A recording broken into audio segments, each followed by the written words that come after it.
राधे राधे दोस्तों, कहानी के 10वें भाग में आप सभी का स्वागत है। चंदर ने घास का एक तिनका तोड़कर कहा, देखो सुधा, एक बात बताओ, अगर मैं तुम्हें कुछ कह देता हूँ और तुम मुझे को वापस दे देती हो तो कोई बहुत ऊंची बात नहीं हुई। अगर मैंने तुम्हें सचमुच ही स्नेह या पवित्रता जो भी कुछ दिया है उसे तुम उन सभी के जीवन में ही क्यों नहीं प्रतिफलित कर सकती जो तुम्हारे जीवन में आते हैं, चाहे वह पति ही क्यों ना हो। तुम्हारे मन के अक्षय स्नेह भंडार के उपयोग में इतनी कपटता क्यों है? मेरा सपना कुछ और ही है सुधा। आज तक तुम्हारी सासों के अमृत ने ही मुझे यह सामर्थ्य दी है कि मैं अपने जीवन में कुछ कर सकूं, और मैं भी यही चाहता हूँ कि मैं तुम्हें वह स्नेह दे सकूं जो कभी घटे ही ना। जितना बांटो उतना बढ़े। इतना मुझे विश्वास है कि तुम यदि स्नेह की एक बूंद दो तो मनुष्य क्या से क्या हो सकता है।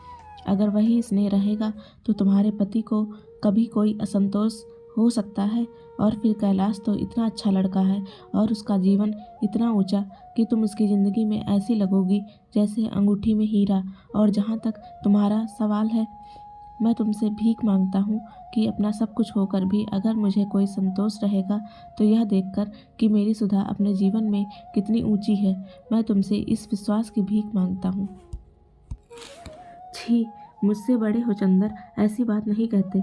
लेकिन एक बात है, मैं जानती हूँ कि मैं चंद्रमा हूँ, सूर्य की किरणों से ही जिसमें चमक आती है। तुमने जैसे आज तक मुझे संवारा है, आगे भी तुम अपनी रोशनी अगर मेरी आत्मा में भरते गए तो मैं अपना शिष्य भविष्य भी नहीं पहचान सकूंगी। समझे? समझा पगली कहेगी। थोड़ी देर चंदर चुप बैठा रहा, फिर सुधा के पाँव से सिर टिकाकर बोला, परेशान कर डाला 3 रोज से। सूरत तो देखो कैसी निकल गई है, और बैसाखी को कुल 4 रोज हो गए हैं। अब मत दिमाग बिगाड़ना, वो लोग आते ही होंगे। बिनती, दवा ले आ। बिनती उठकर गई तो सुधा बोली, हटो, अब हम घास पर बैठेंगे। और घास पर बैठकर वह बोली, लेकिन एक बात है, आज से लेकर ब्याह तक तुम हर अवसर पर हमारे सामने रहना। जो कहोगे हम वह करते जाएंगे। हाँ, यह हम जानते हैं, चंदर ने कहा और कुछ दूर हटकर घास पर लेट गया और आकाश की ओर देखने लगा। शाम हो गई थी और दिन भर की उड़ी हुई धूल अब बहुत कुछ बैठ गई थी। आकाश के बादल ठहरे हुए थे और उन पर अरुणाई झलक रही थी। एक दुरंगी पतंग बहुत ऊंचे पर उड़ रही थी। चंदर का मन भारी था। हालांकि जो तूफान परसों उठा था वह खत्म हो गया था, लेकिन चंदर का मन अभी भी मरा हुआ सा था। वह चुपचाप लेटा रहा। बिनती दवा और पानी ले आई। दवा पीकर सुधा बोली, क्यों चुप क्यों हो चंदर? कोई बात नहीं। फिर बोलते क्यों नहीं? देखा बिनती, अभी अभी क्या कह रहे थे और अब देखा इन्हें? सुधा बोली, हम अभी बताते हैं इन्हें। बिनती बोली और गिलास में थोड़ा सा पानी लेकर चंदर के ऊपर फेंक दिया। चंदर चौंक कर उठ बैठा और बिगड़ कर बोला, यह क्या बदतमीजी है? अपनी दीदी को यह सब दुलार दिखाया करो। तो क्यों पड़े थे ऐसे? बात करेंगे ऋषि मुनियों जैसी और उदास रहेंगे बच्चों की तरह। वाह रे चंदर बाबू, बिनती ने हंस कर कहा। दीदी, ठीक किया ना मैंने? बिल्कुल ठीक, ऐसे ही इनका दिमाग ठीक होगा। इतने में डॉक्टर शुक्ला आए और कुर्सी पर बैठ गए। सुधा के माथे पर हाथ रखकर देखा, अब तो तू ठीक है? हाँ पापा, बिनती, कल तुम्हारी माता जी आ रही हैं। अब बैसाखी की तैयारी करनी है। सुधा के जेठ आ रहे हैं और सास। सुधा चुपचाप उठकर चली गई। चंदर, बिनती और डॉक्टर साहब बैठे उस दिन का बहुत सारा कार्यक्रम बनाते रहे। चंदर को सबसे बड़ा संतोष था कि सुधा ठीक हो गई थी। वैसाख पूनों के एक दिन पहले से ही बिनती ने घर को इतना साफ कर डाला कि घर चमक उठा। यह बात तो दूसरी है कि स्टडी रूम की सफाई में बिनती ने चंदर के बहुत से कागज बुहार कर फेंक दिए थे, और आंगन धोते वक्त उसने चंदर के कपड़ों को छोटी से छींटों से तर कर दिया था। उसके बदले में चंदर ने बिनती को डांटा था और सुधा देख देख कर हंस रही थी और कह रही थी, तुम क्यों चिढ़ रहे हो? तुम्हें देखने थोड़ी ना आ रही है हमारी सास। वैसाखी पूनों की सुबह डॉक्टर साहब और बुआ जी गाड़ी लेकर उनको लाने गए थे। चंदर बाहर बरामदे में बैठा अखबार पढ़ रहा था और सुधा अंदर कमरे में बैठी थी। अब 2 दिन उसे बहुत दब ढक कर रहना होगा। वह बाहर नहीं घूम सकती, क्योंकि जाने कैसे और कब उसकी सास आ जाए और देख ले। बुआ उसे समझा गई थी और उसने एक गंभीर आज्ञाकारी लड़की की तरह मान लिया था और अपने कमरे में चुपचाप बैठी थी। बिनती कढ़ी के लिए बेसन फेंट रही थी और महाराजी ने रसोई में दूध चढ़ा रखा था। सुधा चुपके से आई, किवाड़ की ओर आड़ से देखा कि पापा और बुआ की मोटर आ तो नहीं रही है। जब देखा कोई नहीं है तो आकर चुप्पे से खड़ी हो गई और पीछे से चंदर के हाथ से अखबार ले लिया। चंदर ने पीछे मुड़कर देखा तो सुधा एक बच्चे की तरह मुस्कुरा दी और बोली, क्यों चंदर, हम ठीक है ना? ऐसे ही रहे ना? देखा तुम्हारा कहना कितना मानते हैं हम। हाँ सुधी, तभी तो हम तुमको इतना दुलार करते हैं। लेकिन चंदर, एक बार आज रो लेने दो, फिर उनके सामने नहीं रो सकेंगे। और सुधा का गला रूंध गया और आंख छलछला आई। छी सुधा, चंदर ने कहा। अच्छा नहीं नहीं, और झटके से सुधा ने आंसू पोंछ लिए। इतने में गेट पर किसी कार का भोंपू सुनाई पड़ा और सुधा भागी। अरे यह तो पम्मी की कार है, चंदर बोला। सुधा रुक गई। पम्मी ने पोर्टिको में आकर कार रोकी। हेलो मेरे जुड़वा मित्र, क्या हाल है तुम लोगों का? और हाथ मिलाकर बेतकल्लुफी से कुर्सी खींचकर बैठ गई। इन्हें अंदर ले चलो चंदर, वरना अभी वो लोग आते ही होंगे, सुधा बोली। नहीं, मुझे बहुत जल्दी है, आज शाम को बाहर जा रही हूँ। बर्टी अब मसूरी चला गया है, वहाँ से उसने मुझे भी बुलाया है। उसके हाथ में कहीं शिकार में चोट लग गई है। मैं तो आज जा रही हूँ, सुधा बोली। हमें ले चलिएगा? चलिए कपूर, तुम भी चलो, जुलाई में लौट आना, पम्मी ने कहा। अब अगले साल हम लोगों की मित्रता की वर्षगांठ होगी तो मैं चलूँगा, चंदर ने कहा। अच्छा, विदा, पम्मी बोली। चंदर और सुधा ने हाथ जोड़े तो पम्मी ने आगे बढ़कर सुधा का मुंह हथेलियों में उठाकर उसकी पलकें चूम ली और बोली, मुझे तुम्हारी पलकें बहुत अच्छी लगती हैं। अरे इनमें आंसुओं का स्वाद है। अभी रोई थी क्या? सुधा झेप गई। चंदर के कंधे पर हाथ रखकर पम्मी ने कहा, कपूर, तुम खुद खत जरूर लिखते रहना, चलते तो बहुत अच्छा रहता। अच्छा, आप दोनों मित्रों का समय अच्छी तरह बीते। और पम्मी चल दी। थोड़ी देर में डॉक्टर साहब की कार आई। सुधा अपने कमरे के दरवाजे बंद कर लिए। बिनती ने सिर पर पल्ला ढक लिया और चंदर दौड़कर बाहर गया। डॉक्टर साहब के साथ जो सज्जन उतरे वह ठिगने से गोरे से गोल चेहरे के कुलीन सज्जन थे और खद्दर का कुर्ता और धोती पहने हुए थे। हाथ में एक छोटा सा सफरी बैग था। चंदर ने लेने के लिए हाथ बढ़ाया तो हंस कर बोले, नहीं जी, क्या इतना सा बैग ले चलेंगे तो हमारा हाथ थक जाएगा? आप लोग तो खातिर करके मुझे महत्वपूर्ण बना देंगे। सब लोग स्टडी रूम में गए। वहाँ डॉक्टर शुक्ला ने परिचय कराया। यह हमारे शिष्य और लड़के, प्रांत के होनहार अर्थशास्त्री चंद कुमार कपूर, और आप शाहजहाँपुर के प्रसिद्ध कांग्रेसी कार्यकर्ता और म्यूनिसिपल कमिश्नर श्री शंकर लाल मिश्र। अब तो नहा लो शंकरी, फिर चाय ठंडा जाइए, बुआ जी ने आकर कहा। आज बुआ जी ने बहुत दिनों पहले की बूटीदार साड़ी पहन रखी थी और शायद वह खुश थी क्योंकि बिनती को डांट नहीं रही थी। नहीं, मैं तो वेटिंग रूम में नहा चुका, चाय मैं पीता नहीं, खाना ही तैयार कराइए। और घड़ी देखकर शंकर बाबू बोले, मुझे जरा स्वराज्य भवन जाना है और 2 बजे की गाड़ी से वापस चले जाना है, शायद उधर ही चला जाऊंगा। उन्होंने बहुत मीठे स्वर में मुस्कुराते हुए कहा, अच्छा, तो यह नहीं लगता कि आप आए और कुछ रुके भी नहीं? डॉक्टर शुक्ला बोले, हाँ, मैं खुद रुकना चाहता था, लेकिन माँ जी की तबीयत ठीक नहीं है। कैलाश भी कानपुर गया हुआ था, मुझे जल्दी जाना चाहिए। बिनती ने लाकर थाली रखी। चंदर ने आश्चर्य से डॉक्टर साहब की ओर देखा। वे हंसकर बोले, भाई, यह लोग हमारी तरह छूत पात नहीं मानते। शंकर तुम्हारे संप्रदाय के हैं, यही कच्चा खाना खा लेंगे। इन्हें ब्राह्मण कहत है, ये तो किरिस्तान है। हमरो धर्म बिगाड़न हियाँ आए हैं, बुआ जी बोली। बुआ जी ने यह शादी तय कराई थी, लड़का बताया था, और दूर के रिश्ते से वो कैलाश और शंकर की भाभी लगती थी। शंकर बाबू ने हाथ धोए और कुर्सी खींचकर बैठ गए। चंदर की ओर देखकर बोले, आइए होनहार डॉक्टर साहब, आप तो मेरे साथ खा सकते हैं। नहीं, आप खाइए, चंदर ने तकल्लुफ करते हुए कहा। अजी वाह, मैं ब्राह्मण हूँ शुद्ध, मेरे साथ खाकर आपको जल्दी मोक्ष मिल जाएगा। कहीं हाथ में तरकारी लगी रह गई तो आपके लिए स्वर्ग का फाटक फौरन खुल जाएगा। खाओ। 2 कौर खाने के बाद शंकर बाबू ने बुआ जी से कहा, यही बहू है जो लड़की थाली रख के गई है। अरे राम कहो, वो तो हमार छोरी है बिनती, पहचानते हो ना? पिछले साल तो मुन्ने के विवाह में देखे हो, वो बुआ जी बोली। शंकर बाबू कैलाश से काफ़ी बड़े थे, लेकिन दिखने में बहुत बड़े नहीं लगते थे। खाते पीते बोले, डॉक्टर साहब, लड़की से कहिए रोटी दे जाए, मैं इसी तरह देख लूँगा, और ज़्यादा तड़क भड़क की कोई ज़रूरत नहीं है। डॉक्टर साहब ने बुआ जी को इशारा किया और वह उठकर चली गई। थोड़ी देर में सुधा आई, सादी सफ़ेद धोती पहने, हाथ में रोटी लिए दरवाजे पर आकर हिचकी, फिर आकर चंदर से बोली, रोटी लोगे? और बिना चंदर की आवाज़ सुने रोटी चंदर के आगे रख कर बोली, और क्या चाहिए? मुझे कढ़ी चाहिए, शंकर बाबू ने कहा। सुधा गई और कढ़ी ले आई। शंकर बाबू के सामने रख दी। शंकर बाबू ने आंखें उठाकर सुधा की ओर देखा। सुधा ने निगाहें नीची कर ली और चली गई। बहुत अच्छी लड़की है, शंकर बाबू ने कहा। इतनी पढ़ी लिखी लड़की में इतनी लाज शर्म नहीं मिलती।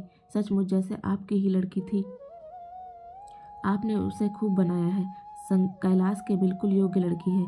यह तो कहिए डॉक्टर साहब कि शिष्टा प्रबल होती है, वरना हमारा कहाँ सौभाग्य था। जब से मेरी पत्नी मरी तभी से माताजी कैलाश के विवाह की जिद कर रही थी। कैलाश अंतरजातीय विवाह करना चाहता था, लेकिन हमें तो अपनी ही जाति में इतना अच्छा संबंध मिल गया। तो तोहरे अबहिन कौन बैस है गई, तुहो काहे नहीं बहुरिया ले आत्यो। सुधी के अकेल मन ना लागी, बुआ जी बोली। शंकर बाबू कुछ नहीं बोले। खाना खाकर उन्होंने हाथ धोए और घड़ी देखी। अब थोड़ा सो लूँ या जाने दीजिए, आइए बातें करें हम और आप, उन्होंने चंदर से कहा। 1 बजे तक चंदर शंकर बाबू से बातें करता रहा और डॉक्टर साहब और सुधा वगैरह खाना खाते रहे। शंकर बाबू बहुत हंसमुख थे और बहुत बातूनी भी। चंदर को तो कैलाश से भी ज़्यादा शंकर बाबू पसंद आए। बातें करने से मालूम हुआ कि शंकर बाबू की आयु तो अभी 30 वर्ष से अधिक नहीं थी। एक 5 वर्ष का बच्चा है और उसी के होने में उनकी पत्नी मर गई। अब वह विवाह नहीं करेंगे। वे गांधीवादी हैं, कांग्रेस के प्रमुख स्थानीय कार्यकर्ता और म्यूनिसिपल कमिश्नर हैं, घर के जमींदार हैं। कैलाश बरेली में पढ़ाता था। अब भी कैलाश का कोई इरादा किसी प्रकार की नौकरी या व्यापार करने का नहीं है। वह मजदूरों के लिए साप्ताहिक पत्र निकालने का इरादा कर रहा है। वह सुधा की बजाय घर पर रखने के अपने साथ रखेगा, क्योंकि वह सुधा को आगे पढ़ाना चाहता है। सुधा को राजनीति क्षेत्र में ले जाना चाहता है। बीच में एक दिन बिनती आई और उसने चंदर को बुलाया। चंदर बाहर गया तो बिनती ने कहा, दीदी पूछ रही है ये कितनी देर में जाएंगे। क्यों, कह रही है अब चंदर को याद थोड़े ही है कि सुधा इसी घर में है, उन्हीं से बात कर रहे हैं। चंदर हंस दिया और कुछ नहीं कहा। बिनती बोली, ये लोग तो बहुत अच्छे हैं। मैं तो कहूँगी सुधा दीदी को इससे अच्छा परिवार मिलना मुश्किल है। हमारे ससुर की तरह नहीं है ये लोग। हाँ, फिर भी सुधा इतनी सेवा नहीं कर रही है इनकी। बिनती, तुम सुधा को कुछ शिक्षा दो इस मामले में। हाँ हाँ, हम सेवा करने की शिक्षा दे देंगे और ब्याह करने के बाद की शिक्षा अपनी पम्मी से दिलवा देना। खुद तो उनसे ही ले चुके हो गए आप। चंदर झेप गया। पाजी कहेगी बहुत बेशरम हो गई है, पहले मुँह से बोल नहीं निकलता था। तुमने और दीदी ने तो किया है बेशरम, हम क्या करें। पहले हम कितना डरते थे, बिनती ने उसी तरह गर्दन टेढ़ी करके कहा और मुस्कुरा कर भागी। जब डॉक्टर साहब आए तो शंकर बाबू ने कहा, अब तो मैं जा रहा हूँ, यह माला मेरी बहू को दे दीजिएगा। और उन्होंने बड़ी सुंदर मोतियों की माला बैग से निकाली और बुआ जी के हाथ में दे दी। हाँ, एक बात है, शंकर बाबू बोले, ब्याह हम लोग महीने भर के अंदर ही करेंगे। आपकी सब बात मानी हमने, यह बात आपको माननी होगी। इतनी जल्दी? डॉक्टर शुक्ला चौंक उठे। यह असंभव है शंकर बाबू, मैं अकेला हूँ, आप जानते नहीं। नहीं, आपको कोई कष्ट नहीं होगा शंकर बाबू, मीठे स्वर में बोले। हम लोग रीति रस्म के कायल नहीं हैं। आप जितना चाहे रीति रस्म अपने मन से कर ले। हम लोग तो सिर्फ 6-7 आदमियों के साथ आएंगे। सुबह आएंगे, अपने बंगले में एक कमरा खाली करा दीजिएगा। शाम को अगवानी और विवाह कर देंगे। दूसरे दिन 10 बजे हम लोग चले जाएंगे। यह नहीं होगा, डॉक्टर साहब बोले। हमारी तो अकेली लड़की है और हमारे भी तो कुछ हौसले हैं। और फिर लड़की की बुआ तो कभी यह स्वीकार नहीं करेंगी। देखिए, मैं आपको समझा दूं, कैलाश शादियों में तड़क भड़क के सख्त खिलाफ है। पहले तो वह इसलिए जात में विवाह नहीं करना चाहता था, लेकिन जब मैंने उसे भरोसा दिलाया कि वह बहुत ही सादा विवाह होगा, तब वह राजी हुआ। इसलिए इसे आप मान ही ले। फिर विवाह के बाद तो जिंदगी पड़ी है। आपकी अकेली लड़की है, जितना चाहिए करिए। रहा कम समय का तो सुबह से शीघ्रम। फिर आपको कुछ खास इंतजाम भी नहीं करना है। अगर कुछ हो तो कहिए, मैं यहीं रह जाऊं, आपका काम कर दूं। शंकर बाबू हंसकर बोले। कुछ देर तक बातें होती रहीं। अंत में शंकर बाबू ने अपने सौजन्य और मीठे स्वभाव से सभी को राजी कर ही लिया। उसके बाद उन्होंने सबसे विदा मांगी। चलते वक्त बुआ जी और डॉक्टर साहब के पैर छुए, चंदर से हाथ मिलाया और शंकर बाबू सबका मन जीत कर चले गए। बुआ जी ने माला हाथ में ली, उसे उलट पलट कर देखा और बोली, एक ऊ आए रहे जूताखोर। एक ठो कागज थमाए के चले गए और एक गहरी सांस लेकर चली गई थी। डॉक्टर साहब ने सुधा को बुलाया। उसके हाथ में वह माला रखकर उसे चिपटा लिया। सुधा पापा की गोद में मुंह छिपाकर रो पड़ी। उसके बाद सुधा चली गई और चंदर, डॉक्टर साहब और बुआ जी बैठे शादी का इंतजाम की बातें कर रहे थे। यह तय हुआ कि अभी तो इन्हीं की इच्छा अनुसार विवाह कर दिया जाए, फिर यूनिवर्सिटी खुलने पर सभी को बुलाकर अच्छी दावत वगैरह कर दी जाए। यह भी तय हुआ कि बुआ जी गाँव जाकर अनाज, घी, बढ़िया और नौकर वगैरह का इंतजाम कर लाएं और 15 दिन के अंदर लौट आए। आगवानी ठीक 6 बजे शाम को हो जाए और सुबह के नाश्ते में क्या दिया जाए, यह सब डॉक्टर साहब ने तय कर डाला। लेकिन निश्चय यह किया गया कि चूंकि आदमी बहुत कम आ रहे हैं, अतः सुबह शाम के नाश्ते का काम यूनिवर्सिटी के किसी रेस्टोरेंट को दे दिया जाए। इस बीच में बिनती खरबूजा और शरबत लाकर रख गई और चंदन ने बहुत आराम से शरबत पीते हुए पूछा, किसने बनाया है? सुधा दीदी ने। आज बड़ी खुश मालूम पड़ती है, चीनी बहुत कम थोड़ी है, चंदर बोला। बुआ और बिनती दोनों हंस पड़ी। थोड़ी देर बाद चंदर उठकर भीतर गया तो देखा सुधा अपने पलंग पर बैठी सामने एक किताब रखे जाने क्या देख रही थी और सामने वह माला पड़ी है। चंदर गया और बोला, सुधा आज मैं बहुत खुश हूँ। सुधा ने आंखें उठाई और चंदर की ओर देखकर मुस्कुराने की कोशिश की और बोली, मैं भी बहुत खुश हूँ। क्यों, तय हो गया इसलिए? बिनती ने पूछा। नहीं, चंदर बहुत खुश है इसलिए, और एक गहरी सांस लेकर किताब बंद कर दी। कौन सी किताब है सुधा? चंदर ने पूछा। कुछ नहीं, इस पर उर्दू के कुछ अशआर लिखे हैं जो गेसु ने सुनाए थे, सुधा बोली। चंदर ने बिनती की ओर देखा और कहा, बिनती, कैलाश तो जैसा है वैसा है, लेकिन शंकर बाबू की तारीफ मैं कर नहीं सकता। क्या राय है तुम्हारी? हाँ, है तो सही।